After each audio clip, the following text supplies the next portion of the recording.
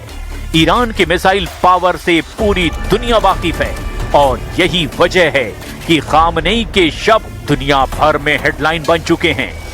America से लेकर अरब देशों तक यही खबर हेडलाइन है। रीजनल वॉर का खतरा बताया जा रहा है। यूरोप में फ्रांस से लेकर तुर्की का मीडिया बता रहा है कि खामनेई रीजनल वॉर करना चाहते हैं।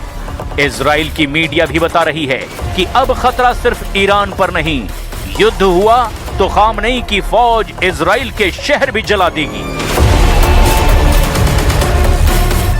खामनेई की वार्निंग, ईरान के करीब ट्रंप का जंगी बेड़ा, डरा हुआ पश्चिम एशिया।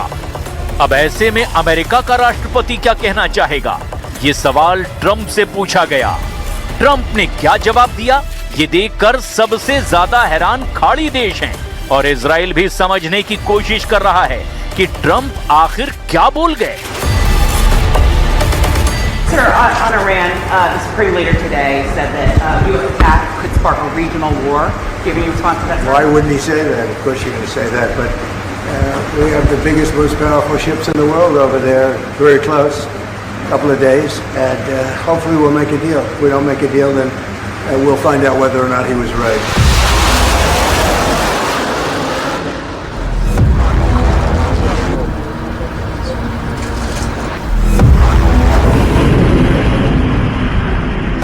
ईरान से टकराने के लिए जब अमेरिका के जंगी जहाज आगे बढ़ रहे हैं, तब ट्रंप का आत्मविश्वास थोड़ा सा डगमगाया हुआ भी नजर आ रहा है।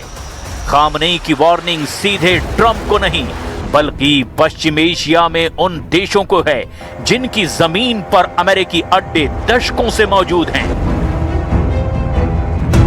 सवाल ऐसे में यह है कि क्या ट्रंप भूल गए कि पश्चिम एशिया में अमेरिका के 60 मिलिट्री अड्डे हैं। इन अड्डों पर अमेरिका के 40,000 से ज्यादा सैनिक तैनात हैं।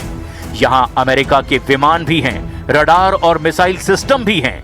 पश्चिम एशिया के आसपास नेवी के जहाज हैं और उनमें सवार 15,000 सैनिक भी हैं।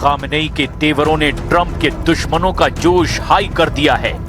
तुर्की में ट्रंप और नेतन्याहू से नफरत करने वालों का हौसला बढ़ चुका है। इस्तांबुल में अमेरिका के वाणिज्य दूतावास के बाहर ये प्रदर्शन देखिए और समझिए कि अगर ये जंग क्षेत्रीय युद्ध में तब्दील हुई तो अमेरिका और इजराइल के खिलाफ सिर्फ ईरान मोर्चा नहीं बनेगा, बल्कि तुर्की के राष्ट्रपति रेजिप तैयब एर्दोआन कह चुके हैं कि वो ईरान पर हमला बर्दाश्त नहीं करेंगे।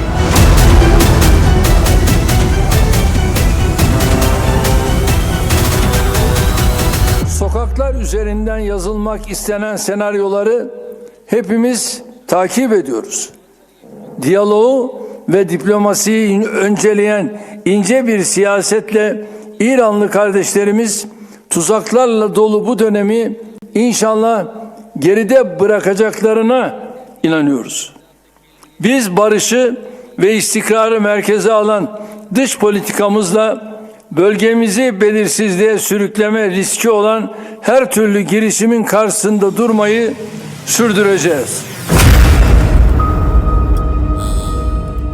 इसमें कोई शक नहीं कि अगर ईरान और अमेरिका का युद्ध शुरू होता है तो उसमें इजराइल भी जलेगा। ये वार्निंग ईरान के कमांडर बार बार दे रहे हैं। ऐसे में आसपास लेबनान और यमन भी नए फ्रंट बन जाएंगे।